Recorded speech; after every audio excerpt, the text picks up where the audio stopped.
Ok, alors, donc je ne m'occupe pas de mon rectangle arrondi qui a été créé avec l'outil rectangle arrondi. Ça c'est pourri, c'est vieux, ça date de la première version d'Illustrator.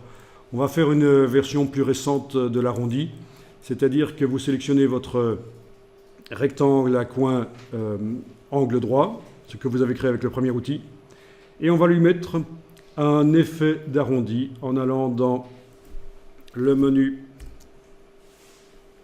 Effet spécial arrondi.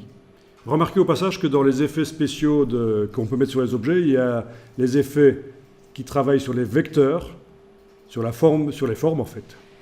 Et puis il y a les effets qui travaillent, qui ajoutent un peu comme si on était sur des pixels. Il n'y a pas de pixels réellement sur les objets vectoriels, mais on peut malgré tout ajouter des effets spéciaux de Photoshop. En tout cas, ici, voilà, c'est un effet vectoriel que j'ajoute, effet Illustrator spécial arrondi. Vous avez ici la case aperçu pour voir ce que ça va donner. Alors, regardez ceci avant de cliquer sur OK. La cible ici de l'objet sur lequel je suis en train de travailler, ben, le centre, il est plutôt clair. Ce ne sera plus le cas une fois qu'on aura appliqué l'effet, vous allez voir. Alors, vous pouvez cliquer sur OK, oui, allez-y. Voilà. Regardez maintenant la cible, elle est grise. Ça veut dire que sur cet objet, il y a un effet spécial qui a été appliqué.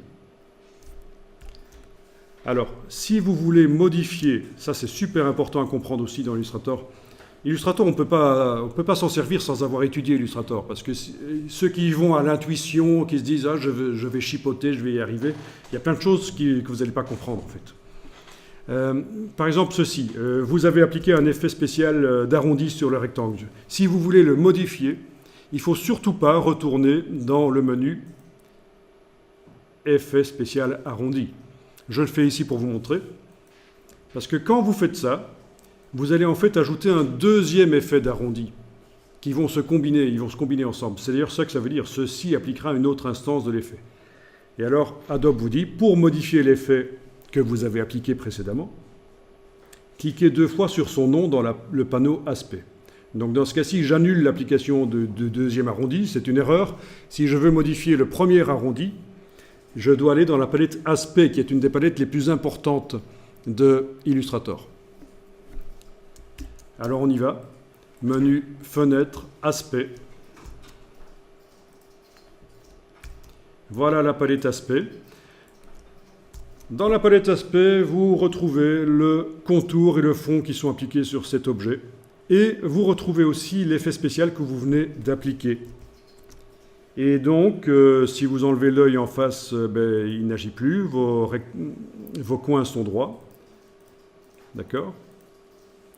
Et si vous cliquez sur le nom de l'effet spécial arrondi, vous avez la possibilité de le remodifier.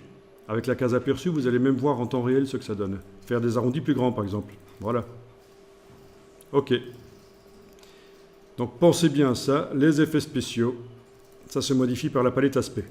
La palette aspect, on peut considérer ça comme une espèce de mini palette des calques pour l'objet. Chaque objet a sa petite palette des calques et on va superposer des fonds et des contours d'une certaine manière et mettre des effets spéciaux sur certains fonds, sur certains contours. Enfin, c'est extrêmement puissant, la palette aspect. C'est extrêmement puissant. Et ça sert, c'est une espèce d'usine pour faire des styles graphiques. Une fois qu'un aspect a été créé sur un objet, on peut l'appliquer, le transformer en style graphique pour l'appliquer sur d'autres objets, dans cette illustration-ci ou dans d'autres illustrations.